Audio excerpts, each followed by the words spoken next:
Fiona Brookman is Professor of Criminology at the University of South Wales with a PhD from Cardiff University. Fel Athro Troseddeg, Dr Brookman yw un o arbenigwyr mwyaf blaenllaw'r byd a ddynladdiad ac wedi cynorthwyo gydag ymchwiliadau forensig ym Mhrydain a'r Unol Daleithiau.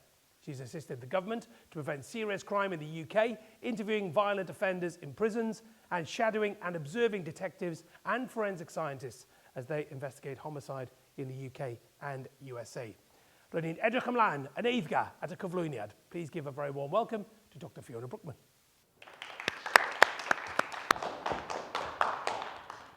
Hello everybody, thank you for coming along today, whether by choice or whether you were compelled to come here. My name's Fiona Brookman and I'm a Professor of Criminology at the University of South Wales, and I'm going to talk to you today about my journey to becoming a criminologist, and also of course talk to you about what a criminologist is. And some of the challenges and setbacks. So I went to Hawthorne School, which is in Pontypridd. It's about 10 miles up the valley. And I went there from the age of 14. And I'm not quite sure why they brought me here today, because actually I flunked pretty much all of my exams. They were called O-levels back in my day, what you now call GCSEs. And I only passed 3 of them. I think that was English, History and Geography, the 3 that I enjoyed the most. And my dream was always to become a primary school teacher. And so back in those days, if you didn't pass your GCSEs or your O-levels, then you couldn't really stay on to study A-levels, you just left school. And so that's what I did. Now, I'm not recommending that to any of you, but I tell you that so that you realise that even if you don't do well in school, you can still follow your dream and find your passion and do whatever it is you want in life. School is one part of the journey, isn't it? And it's kind of one of the early parts of it. So that's my first top tip, is it's okay to fail. It's how you deal with it and what you do next that really, really matters. So from the age of 14, as I said to you, I went to Hawthorne High School, as it's now known, and I loved school. But I was much more interested in being with my friends and having fun than in studying at the time. I think part of the reason for that is that I came to Hawthorne as a new girl. So even though all of my family were from Wales, my dad was in the RAF. So that meant that we travelled in different parts of the world. So from the time that I was born, we lived in different parts of England, we lived in Germany, we lived in Cyprus, and I'd been to 6 different primary schools by the time I went to Hawthorne High. And people just thought of me as the new girl that had come from England. And I felt the need to tell everybody that I was Welsh, because I felt very proud to be Welsh. My dad had always been known as Taffy the Welsh by everybody in the RAF. He was a massive rugby fan. And so there's obviously advantages to travelling around, and it was a great privilege, but equally it means that you lose touch with your friends. So you think now of all the friends that you've got in school, and then suddenly you have to leave them and go somewhere new. Now these days it's much easier to stay in touch with all of your friends, isn't it? Because of social media, technology, social networking, apps, websites. But when I was young, none of that had been invented, because I'm old. So the internet wasn't invented until 1993. Well, I was 24 by then, and none of you had been born. But the world truly began to change with the advent of the World Wide Web. Then came mobile phones and mobile apps that we all use every single day.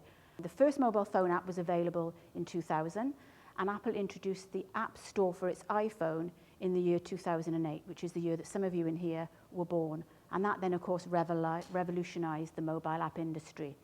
But I digress. So going back to my 14-year-old self in Hawthorne High, my experience and feelings was that I felt like a bit of an outsider. And if any of you have moved schools, you'll share perhaps that feeling of, you know, trying to fit in, wanting to belong, and just wanting to have fun with your friends. Some of the people that I got to know had grown up together since they were really young. They'd been to primary school together, they'd been to infant school together, and I just wanted to fit in.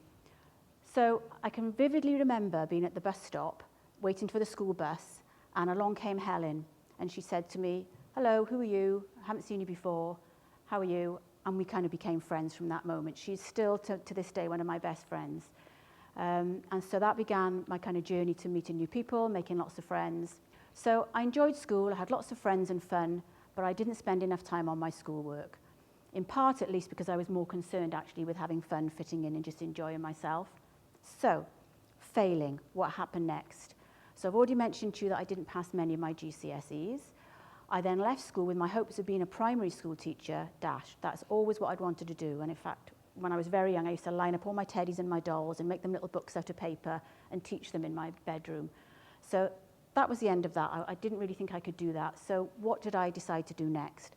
Well, Helen, my best friend that I just mentioned, was going off to Pontypridd Technical College to train to be a medical secretary. And I didn't really know what it was, but I decided that I would just go and do the same. It wasn't what I really wanted to do, but I did learn many, many new skills that I still use today, such as typing and shorthand. And that's my second kind of major takeaway, is that nothing that you ever learn is wasted. We also had the opportunities to study a sociology GCSE in the lunchtimes, which I did, and I loved it. At the same time, my dad started to take me to private maths tuition in Caerphilly because he said that one day I might need it, and he was absolutely right, because I couldn't have got my place in university without my maths GCSE. So take your opportunities as they come along. So after completing the 2-year course, I then went off to work in several hospitals, first in London and then in Cardiff. I left London for Cardiff because I missed all of my friends, I missed my boyfriend and my family. And I worked in the Heath Hospital in Cardiff, but I found that quite a traumatic job because everything that I was doing was about ill children. I worked for a pediatrician, so all of the letters that I would type in were about children that were sick, and sometimes I'd have to go onto the hospital ward and see really ill children. So my dad knew that I wasn't really enjoying the job, and he spotted an advert for a job as a secretary in the University of South Wales, which I applied for and I got. I'm not sure whether having so many students around me inspired me, but the job was not very demanding, and I decided to do an A-level psychology in evening classes. I'd always kind of been interested in, decision-making in humans and why they do what they do and why they sometimes experience different emotions, and so that seemed like a really interesting subject to study. So I did that in evening classes, and I passed just that A-level, and then I decided to apply for a degree at the University of South Wales. I think I probably picked the university because it was familiar to me, it was close to home, I knew I didn't want to move away again. And I decided that I just wanted to pick something that was really, really interesting to me. So there was a degree called a BSc in Behavioural Sciences, and it was a mixture of psychology, sociology and anthropology. And I really enjoyed all of those subjects, but it wasn't until the 3rd year that I really found my passion. And we were allowed to do something called a wild card, which meant you could pick any module from across the university. And I picked criminology. And I was hooked after the very first lecture. I had a really inspiring lecturer called David Smith, and he had introduced me to a fascinating topic and a discipline. On completing the degree, David said to me, you should go on and study more criminology. And he recommended that I go to Cardiff University and apply for a master's course, which I did. And there I met another really inspiring criminologist called Professor Mike Maguire. And he has had a major impact on my career. He became my mentor, really, from that moment. And he has actually come to work from Cardiff in the University of South Wales since, and I still see him all the time. And he's still a passionate criminologist, and he's approaching 80. So he became my dissertation supervisor. And as some of you will know, a dissertation is a kind of big, chunky piece of work where you do a piece of research on something that you're really interested in. And I can remember him saying to me, what do you want to do your MSc dissertation on? And I said, well, I want to interview offenders. And that project became all about burglars. Why did they commit burglary, and how did they choose their targets? And that became a theme of my research career, interviewing people that I wanted to understand, whether it was burglars, street robbers, armed robbers, murderers, as I'll talk to you shortly, undercover drug officers, homicide detectives or forensic scientists. I've always preferred to use interview methods and observations, and I'll come back to that in a moment. So I achieved a distinction, and then I was invited to study for a PhD at Cardiff. And that's basically an even bigger piece of research where you, for 3 or 4 years, conduct a big piece of research, and then you have to write it all up into a huge thesis that's 80,000 words. It's kind of a big, chunky piece of work. And again, Mike said to me, well, what do you want to study this time? And I said, this time I want to understand why people kill. Why does one human being want to take the life of another human being?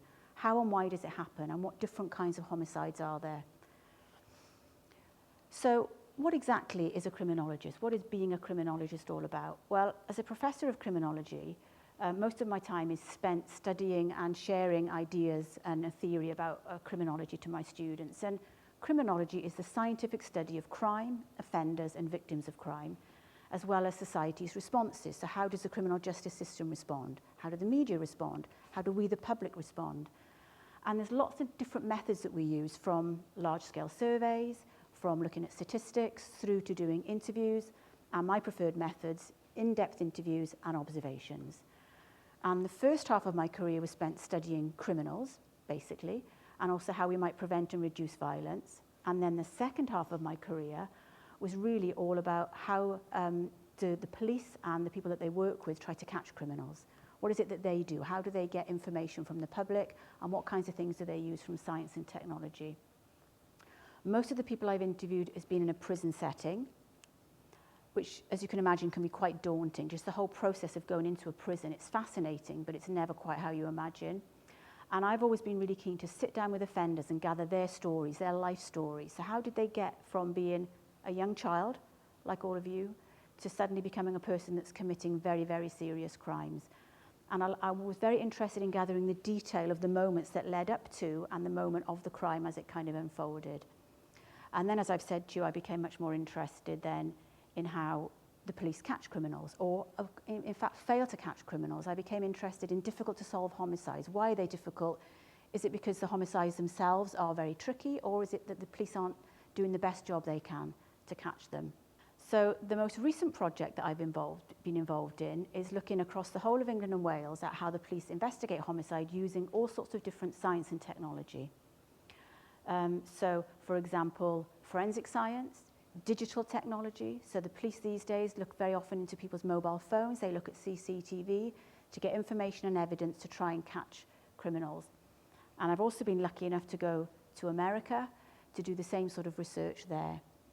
And it's a whole different world there. The kinds of techniques that they use are very, very different to the sorts of techniques that we use here in the UK. And the way that they treat suspects when they arrest them is really different. So it's been an absolutely fascinating career. And I'm also been very, very interested always in working very closely with my PhD students. So one of my passions is in helping my students reach their potential. So I've now got PhD students themselves who are studying and doing their PhDs and becoming doctors. And in fact, some of my former PhDs have gone on to work in the criminal justice system. In fact, one of them is now an associate professor. So I'm going to think now about a few top tips that I've thought about when I was trying to imagine when I was your age and the sorts of things that might help to inspire you. It would be almost 2030 by the time the youngest of you have left school and decide to go on either to further study or to work or to travel or to whatever exciting adventure you decide to do. Who knows what the world's going to look like by then? You've got a really exciting journey to go on before we even get there. And the first thing I wanted to say is don't ever let failure put you off from striving to do what's most in your heart, the thing that you most want to do. I actually think failing is character building. I think it's important to fail at something on your journey. Sometimes we don't do as well as we hoped just because it's not the right time for us, because actually the people teaching us aren't inspiring us, or because it's not of interest to us, or it's not being presented to us in a really interesting way. Don't ever be afraid to say you don't understand. You should never ever be afraid to ask questions and never be afraid to be wrong. The other thing I think is really important to reach your potential and reach your passion is think of learning as something that is in and of itself super important. Don't think to yourself, I need to get my GCSEs or I need to get my A-level to get into university. Instead, you need to embrace the process of learning. Think at the end of every day, what have I learned today that's new and exciting? And it might not be something in class, it might be something that you learned in the playground, out in the schoolyard, on the bus. But what did you learn today? So thirst for knowledge or to master new skills and enjoying the process is key to success. And of course, depending on your chosen career, you might have to have a passion for sharing your knowledge and sharing your skills too. I think it's super important to look after yourself emotionally and physically. When I was young, there was no such thing as mindfulness and meditation. Nobody had heard of that, but it's important. And young people, people of any age, can have access to apps that kind of talk you through those things if you're dealing with stress and anxiety. But really importantly, do not be steered away from your dreams.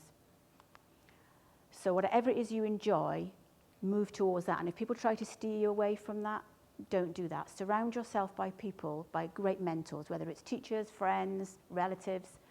I've been really lucky to have mentors who've inspired me. Look out, who are your mentors? If you had to think today, who could be somebody that's inspiring to you, who would it be?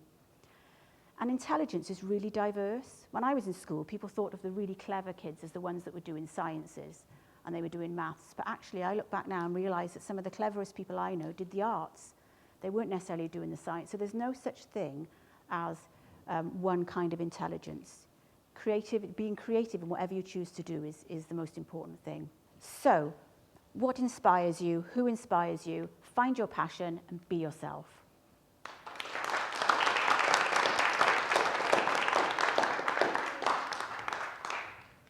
So Fiona, what is the best career advice you've ever received? I think it's to make sure that you're studying what you're interested in, because if you're interested in it, it's not an effort to pick up the book and to do all the reading. So I think it's to follow your dream and pick a subject that really you are inspired by. Follow your dream, wonderful. What are the biggest misconceptions about your work, would you say? Oh, I think that we kind of go out like crime scene investigators. I think people think criminologists are like cracker, that they kind of go around solving crimes. We help to solve crimes, hopefully, but we don't actually go out and solve them on our own. So I think that's probably the biggest misconception. Okay, thank you. And what type of training and education is needed if anyone watching wanted to follow in your amazing footsteps? Oh, thank you. Well, you would need to pass your maths and English, like I nearly didn't do. So make sure you do that first of all in school. And then any degree actually would be okay. Any social science degree would be appropriate. There's loads of criminology degrees everywhere now, so you could pick a criminology degree anyway. And then obviously go on to study for a PhD in something that really excited you. And find a mentor that can support you with that, which I can do if you need me. Okay, I'm sure you're ready for this question. Here it comes. Who's the scariest person you've ever interviewed? Actually, the scariest person I've ever interviewed was an armed robber. And I can vividly remember being interestingly, the interview room was a tiny cell that wasn't inhabited. There must have not been overcrowding back then. So it was an empty cell and it was just me and him in there. And bizarrely, there was a weird sort of safe in the corner. I don't know quite what the room had been to begin with. And I started to ask him, how does he go in and start the robbery? How does he control the people in the bank?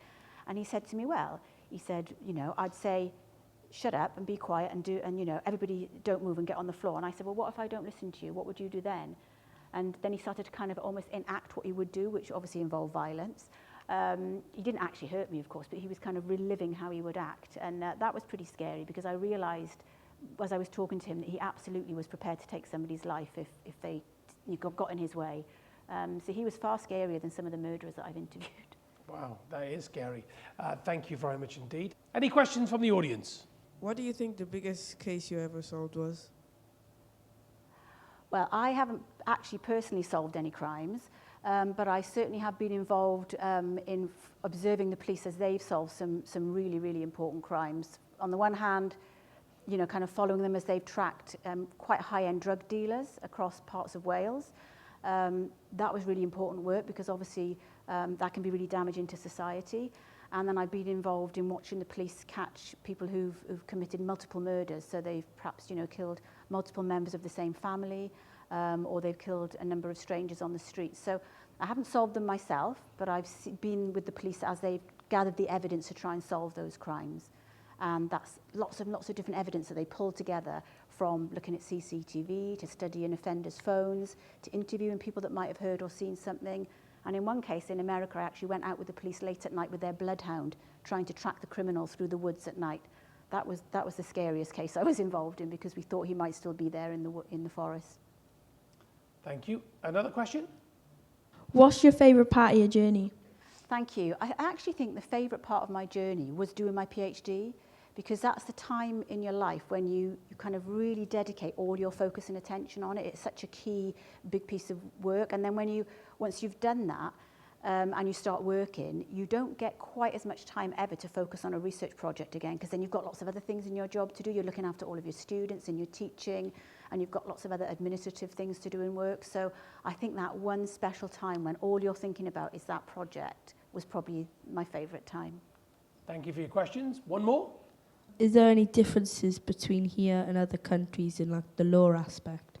Yeah, that's a really good question. There are differences. So, for example, in America, suspects supposedly have the same rights as our suspects, which means that when you're arrested, you have to be told what you're being arrested for and you have the right to remain silent, and you have the right to have access to a solicitor.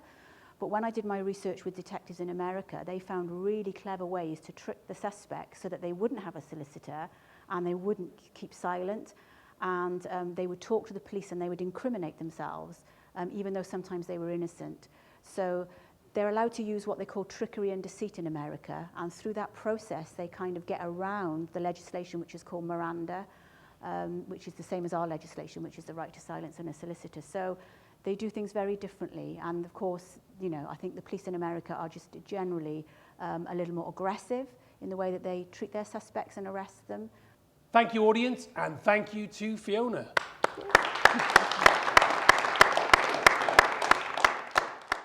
You've listened to my career journey. Now let's start thinking about a role that could match your skills and interests. What are your key strengths? What interests you and ignites your curiosity? Take some time to research roles that require your key skills but also really interest you. Good luck.